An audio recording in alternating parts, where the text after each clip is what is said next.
नमस्कार to everyone, this is Neha Rajput. Again we are here to learn something. तो आज हम फिर से एक नया टॉपिक सीखने वाले हैं, तो कंटिन्यू करते हैं। आज हम सीखेंगे स्टैंडर्डाइज टेस्ट और नॉन स्टैंडर्डाइज टेस्ट। अब इनमें डिफरेंस क्या होता है, स्टैंडर्डाइज क्या होता है, नॉन स्टैंडर्डाइज क्या होता है। चलो तो मैं क्लियर करती हूँ। अब देखो, स्टैंडर्डाइज का मतलब क्या होगा, जिसका अपना एक पर्टिकुलर स्टैंडर्ड होगा, है ना।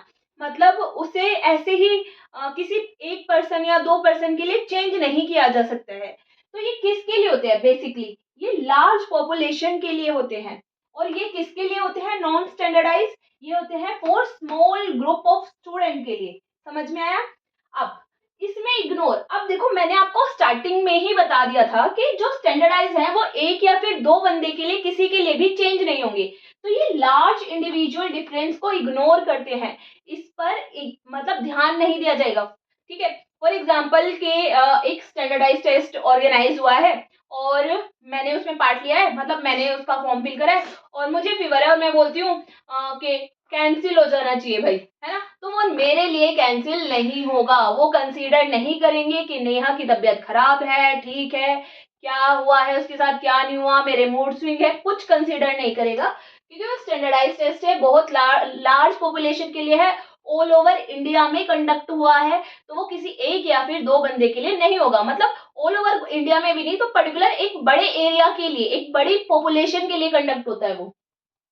इसमें फोकस किया जाएगा इंडिविजुअल डिफरेंसेस को, मतलब एक इंडिविजुअल की भी बात सुनी जाएगी, उसके ऊपर भी ध्यान दिया जाएगा। ठीक है।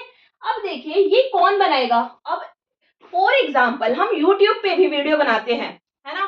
तो कहीं ना कहीं कोई भी रैंडम उठकर कोई कुछ भी नहीं पढ़ा सकता, तो उसे उस चीज की नॉलेज तो होनी चाहिए थोड़ी बहुत, है ना। तो ये जो, क्योंकि हमें लार्ज पॉपुलेशन देख रही है ना, तो हम सोचते हैं हमें कोई जज करे, इससे अच्छा है कि कहीं ना कहीं हमें उस चीज की नॉलेज होनी चाहिए, तब हम वीडियो बनाएं। तो इसी तरीके से यहाँ भी तो लार्ज पॉपुलेशन है जो कि टेस्ट देगी और उनमें बहुत सारे एक्सपर्ट्स होंगे, है ना। तो यहाँ पर भी जो टेस्ट बनाएंगे वो एवे ही कोई नहीं होगा, वो प्रॉपर स्पेशलिस्ट होंगे या फिर एक्सपर्ट होंगे। अब ये देखिए नॉन स्टैंडर्डाइज टेस्ट क्या होते हैं।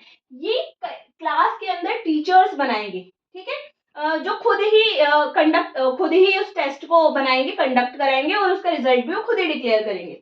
अब ये देखिए स्टैंडर्डाइज टेस्ट के एग्जाम्पल कौन कौन से हैं, जैसे 12th का बोर्ड, समझ में आ गया, कोई भी उठकर 12th का एग्जाम पेपर नहीं बना सकता है।